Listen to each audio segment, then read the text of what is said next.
បាទខ្ញុំបាទសូមគោរពបុគ្គលិកអប់រំនៃក្រសួងអប់រំយុវជននិងកីឡាបាទទាំងអស់គ្នាជាទីគោរពថ្ងៃនេះខ្ញុំនឹងធ្វើការបង្ហាញជូននៅកម្មវិធីទូរស័ព្ទដៃឆ្លាតវៃដែលមានឈ្មោះថា HR CPD បាទកម្មវិធី HR CPD Mobile App នេះគឺជាកម្មវិធីទូរស័ព្ទដែលត្រូវបានអភិវឌ្ឍឡើងដើម្បីគាំទ្រការគ្រប់គ្រងនិងការតាមដានសកម្មភាពអភិវឌ្ឍវិជ្ជាជីវៈជាប្រចាំរបស់បុគ្គលិកអប់រំហើយកម្មវិធីនេះទៀតសោតគឺត្រូវបានដាក់បញ្ចូលនៅក្នុង App Store និង Play Store ហើយកម្មវិធីនេះដំណើរការដោយភ្ជាប់ជាមួយប្រព័ន្ធ CPD MIS គឺ CPD MIS ក្រោមការគ្រប់គ្រងរបស់នាយកដ្ឋានកិច្ចការវិក្រិតការនិងមានការសន្ធានកម្មទិន្នន័យជាមួយប្រព័ន្ធ HR MIS ដើម្បីធានាបាននូវភាពត្រឹមត្រូវនិង synchronize ព័ត៌មានរបស់បុគ្គលិកហើយ Mobile បាទ HR CPD Mobile App នេះទៀតសោតគឺបង្កើតឡើងក្នុងគោលបំណងគឺធ្វើយ៉ាងណាគឺផ្ដល់ភាពងាយស្រួលដល់បុគ្គលិកអប់រំបាទតាមដានសកម្មភាព CPD បាទគាំទ្រការគ្រប់គ្រងប្រវត្តិបាទការអភិវឌ្ឍសមត្ថភាពវិជ្ជាជីវៈជាប្រចាំបាទធានាព័ត៌មានបុគ្គលិកអប់រំពីប្រព័ន្ធ HR បាទ MIS បង្កើនប្រសិទ្ធភាពនៃការគ្រប់គ្រង CPD បាទហើយមួយទៀតគឺសមស្របតាមបច្ចេកវិទ្យាទំនើបនិងគោលនយោបាយរបស់ក្រសួងអប់រំយុវជននិងកីឡាបាទឥឡូវកុំឲ្យខាតពេលយូរខ្ញុំនឹងនាំអ្នកទាំងអស់គ្នាបាទចូលទាញយកកម្មវិធីនេះប្រើប្រាស់នៅលើទូរស័ព្ទដៃបាទដែលមានប្រព័ន្ធប្រតិបត្តិការ Android បាទអញ្ចឹងឥឡូវនេះគឺបាទយើងចូលទៅក្នុងបាទ Play Store បាទ Play Store នេះ Play Store យើងចូល Play Store មកបន្ទាប់មកយើងក្នុងបន្លោះ search ផ្នែកខាងក្រោមបាទយើងវាយពាក្យថា HRCPD បាទនេះរូបបាទមួយ HRCPD ហើយយើងចុច install មកដើម្បីតម្លើងចូលលើទូរស័ព្ទដៃបាទរួចរាល់ហើយបាទអញ្ចឹងយើងចាប់ផ្ដើមបើកដំណើរការ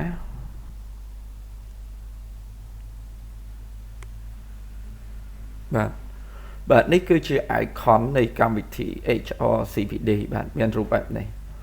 អញ្ចឹងយើងបើកលេខអញ្ចឹងនៅពេលដែលយើងបើក app ចូលមកវាចេញបែបនេះគឺយើងឃើញបាទអង្គភាពដែលបាទបានផ្ដល់សេវាអភិវឌ្ឍវិជ្ជាជីវៈជាប្រចាំហើយនៅក្នុងនេះក៏មានវគ្គបណ្ដុះបណ្ដាលមួយចំនួននៅក្នុងនឹងដែរដូចពីយើងបានឃើញអញ្ចឹងនៅពេលដែលយើងចង់ចូលដំណើរការបើសិនជាយើងភ្លេចលេខសម្ងាត់បាទយើង log in ទៅយើងអត់មាន username និង password សម្រាប់ចូលទេបាទអញ្ចឹងយើងអាចចូលកន្លែង log in នឹងមកហើយយើងយកពាក្យ forgot password នេះបាទ forgot password ហ្នឹងបន្ទាប់ពី forgot password មកអ្វីដែលថ្មីសម្រាប់អ្នកទាំងអស់គ្នាគឺនៅពេលនេះបាទកម្មវិធីគឺត្រូវបានអភិវឌ្ឍខ្លួនមួយគឺតាមរយៈលោកស្រីបាទជាបុគ្គលិកអប់រំទាំងអស់អាចធ្វើការ reset password របស់ខ្លួនតាមរយៈលេខទូរស័ព្ទដែលត្រូវបានបញ្ជាប់ជាមួយនឹងប្រព័ន្ធបាទអញ្ចឹងកន្លែងនេះគឺយើងវាយលេខទូរស័ព្ទយើងចូលមកបាទឥឡូវឧទាហរណ៍លេខទូរស័ព្ទរបស់ខ្ញុំបាទអញ្ចឹងបន្ទាប់មកយើងចុចប៊ូតុង send phone number បាទ send phone number ហ្នឹងមកបន្ទាប់មកវានឹងផ្ញើ OTP code number ហ្នឹងទៅលេខទូរស័ព្ទរបស់អ្នកទាំងអស់គ្នាអញ្ចឹងអ្នកទាំងអស់គ្នាអាចវេចឆែកមើលនៅក្នុង message បាទនេះ message គេណា ចឹងយើងយកលេខកូដ message ហ្នឹងយកមកដាក់មកបាទមកខ្ញុំមើលអត់ទាន់លើខ្ញុំសុំបើកមើលបាទលេខកូដនេះគឺ361254បាទយើងចូលម្ដងវាដូរម្ដងចឹងយើងវាយលេខចូលមក361254បាទបន្ទាប់មកយើងគឺយើងអាចធ្វើការ reset នៅ new password ថ្មីបានអញ្ចឹងយើងអាចដាក់ចូលមកបាទ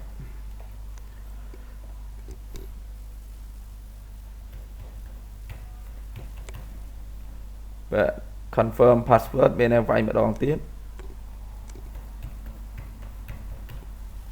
បាទហើយចុច reset password ហ្នឹងបាទអញ្ចឹងវាដាក់ថា password យើងត្រូវបាន change អញ្ចឹងយើង log in មកខ្ញុំដឹង account របស់ខ្ញុំឈ្មោះអីបាទគឺឈ្មោះរបស់ខ្ញុំតែម្ដងបាទ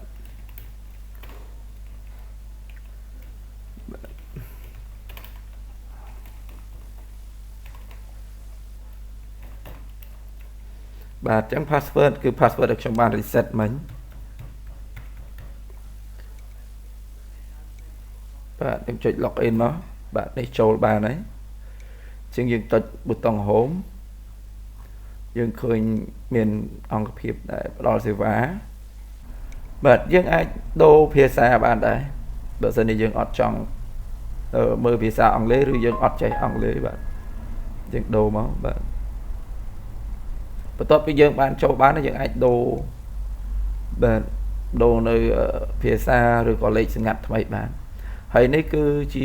ចំនួន credit ដែល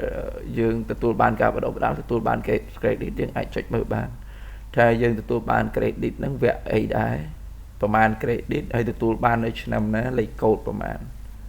បាទអញ្ចឹងនេះអញ្ចឹងយើងឃើញថាវគ្គបដិបត្តិហ្នឹងដែលរៀបចំអីយ៉ាងម៉េចយ៉ាងម៉ាគឺមានព័ត៌មានទាំងលម្អិតនេះទាំងអស់គឺវគ្គសិក្សានៅណាទីតាំងនៅណាចុះឈ្មោះរៀនពីថ្ងៃណាមានរយៈពេលប្រហែលម៉ោងស្មើប្រហែល credit ហើយក្រុមគោលដៅជាណាបាទអញ្ចឹងអរគុណសម្រាប់ការចូលរួមទស្សនាហើយខ្ញុំសង្ឃឹមថាលោកគ្រូអ្នកគ្រូនឹងអាចធ្វើការ reset password បានសម្រាប់យកទៅប្រើប្រាស់បាទ